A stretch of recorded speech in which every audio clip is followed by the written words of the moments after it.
করেছি সেই সবাই আমরা সবাইকে বলেছি আমরা যাতে শান্তিপূর্ণ শারদীয় দুর্গোৎসব সেই দুর্গোৎসবটা আমরা যাতে করতে পারি সেটি সবাই আমাদেরকে সেটি করবেন আমি আশা করছি।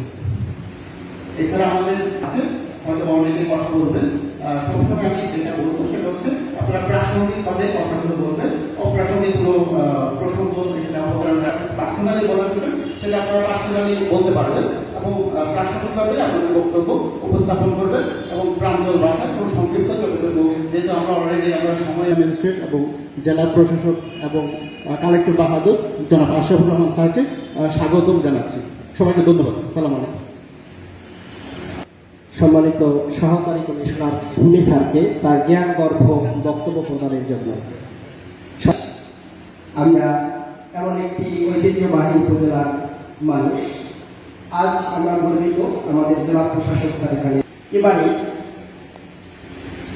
পূজা উদযাপন পরিষদের পক্ষ থেকে আমাদের মাঝে বক্তব্য রাখবেন জনাব গোপাল চন্দ্র কর্মকার, সাধারণ সম্পাদক পূজা উদযাপন পরিষদ রাজাপুর, তাকে তার মূল্যবান বক্তব্য রাখার জন্য সভার মাননীয় প্রধান অতিথি মামনগর জেলা প্রশাসক আশরাফুর রহমান ও অন্যান্য বিশেষ অতিথিবৃন্দ, বীর মুক্তিযোদ্ধাবৃন্দ, সাংবাদিকবৃন্দ, শিক্ষকবৃন্দ, সকলকে জানাই শুভ দুপুর। এই দুর্গাপূজা উপলক্ষে আমরা ইতিপূর্বে জেলায় মামনগর জেলা প্রশাসকের সম্মেলনকে আমরা সভা করেছি এবং আমাদেরকে আশ্বস্ত করেছেন যে আগামী যে শারদীয় দুর্গা উৎসব সেটা সার্বজনীন উৎসব, অসাম্প্রদায়িক প্রতিবারের ন্যায় ব্যাপক উৎসব উদ্দীপনার মধ্যে আপনারা এই শারদীয় দুর্গা উৎসব উদযাপন করবেন।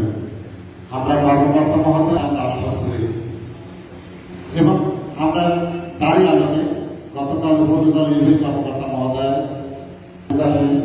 সভাপতি আমি ইসলামী স্বাধীনতা আন্দোলন ও অন্যান্য রাজনৈতিক ডিসি মহোদয় এবং স্বরাষ্ট্র মন্ত্রণালয়ের নির্দেশে যে নির্দেশনা আছে সেই নির্দেশনা অনুযায়ী আমরা সিদ্ধান্তে বলছি তারা আমাদের এই পূজা মণ্ডপে সার্বিক নিরাপত্তা আমাদের সর্বত্র সহযোগিতা করবে।